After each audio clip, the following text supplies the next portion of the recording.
La conjonction de subordination, cette fois, attention, on est toujours dans les conjonctions, mais c'est une autre nature par rapport à la conjonction de coordination qu'on a vue précédemment.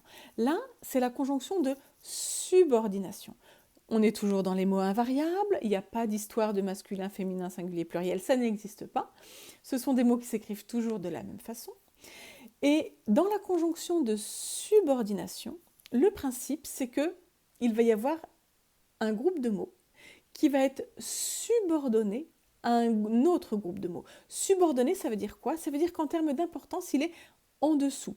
Donc quand on a une conjonction de subordination, ça veut dire que la conjonction de subordination, elle est au début d'un groupe de mots qui est subordonné à un autre groupe de mots qui va être le groupe de mots principal.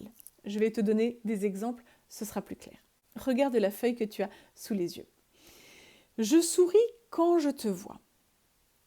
Je souris, ça va être le groupe de mots qui est le groupe de mots principal. Et je souris quand je te vois. Quand je te vois, c'est un autre groupe de mots qui est introduit par quand, qui est ici une conjonction de subordination. Et le groupe quand je te vois dépend du groupe principal je souris. Donc ça, tout ce qui est conjonction de subordination, tu le verras plus en détail dans l'analyse qu'on a appelée pendant un temps l'analyse logique, c'est-à-dire l'analyse des propositions, l'analyse des phrases complexes. Là, on est juste sur l'analyse des mots. On s'occupe des mots ou des groupes de mots quand on parle du groupe nominal. Mais on ne va pas plus loin. Il existe un autre niveau d'analyse qui est l'analyse des phrases complexes, l'analyse des propositions. Ça te dit peut-être quelque chose, proposition principale, proposition subordonnée.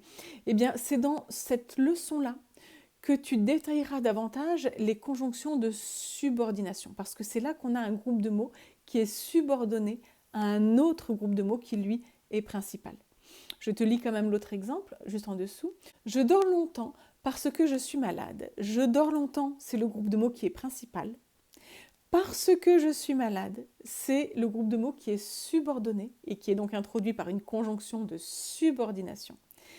Tu remarqueras, je ne vais pas toutes les lire, que la conjonction de subordination, elle introduit un groupe qui est donc subordonné, tu l'as bien compris, et qui exprime généralement donc soit le temps, le moment, c'est la première ligne, soit la cause, soit la conséquence, ce sont les deuxième et troisième lignes, soit le but, etc. Donc on est vraiment dans des compléments circonstanciels en termes de fonction.